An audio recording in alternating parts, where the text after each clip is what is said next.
Hi friends, hi అందరికీ. Welcome back to my channel. Me lucky Lavanya. ఈరోజు తోటకూర fry ఎలా చేయాలో చూద్దాం రండి.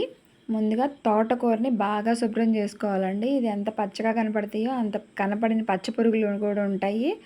ఇవి ఎంత తింటాం ఆరోగ్యానికి మంచిదో, పురుగులు ఏరుకోవడం కూడా అంతే మంచిది మనకి ఆరోగ్యానికి.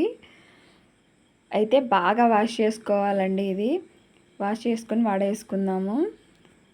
ఇవి బాగా వడేసుకున్నాక ముందుగా ఆయిల్ వేసుకొని తాలింపు దినుసులు మొత్తం వేసేసుకోవాలి, జీలకర్రతో సహా. వేసుకున్నాక కొంచెం కరివేపాకు, ఉల్లిపాయ ఇవి కొంచెం బాగా వేగనివ్వాలి. ఎక్కువ ఉల్లిపాయలు వేసుకుంటే ఇంకా బాగుంటుంది, గ్రేవీగా ఉంటుంది. ఎందుకంటే ఫ్రై కాబట్టి. కొంచెం పసుపు వేసుకొని ఇలా వడేసుకున్న తోటకూరని, నీట్గా శుభ్రం చేసి పెట్టుకున్న తోటకూరని మనం ఆయిల్లో వేసేసుకొని కొంచెంగా ఫ్రై చేసుకుందాము. ఇలా కొంచెంగా ఫ్రై అయ్యాక కొంచెం సాల్ట్ వేసుకొని కొంచెం దగ్గర పడి వేగాక మూత పెట్టుకుందాం. మగ్గాలి. బాగా మగ్గాక తీసి చూద్దాము.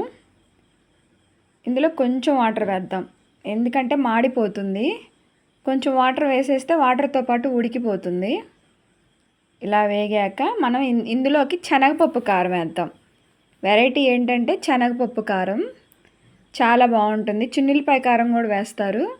శనగపప్పు కారం వేసి చూడండి, ఒకసారి ట్రై చేయండి. ఇలా శనగపప్పు కారం ఇది ఎలా వేసుకోవాలో నేను మరొక వీడియోలో చూపిస్తాను. ఇలా వేసేసుకొని కొంచెం మరింత వేసుకోండి, ఎందుకంటే అది మంట తక్కువగా ఉంటుంది. ఇలా మరింత వేసుకొని కలిపేసుకోండి. ఒక 5 మినిట్స్ ఆగి స్టవ్ ఆపేసేయండి. ఇంతే, రెడీ.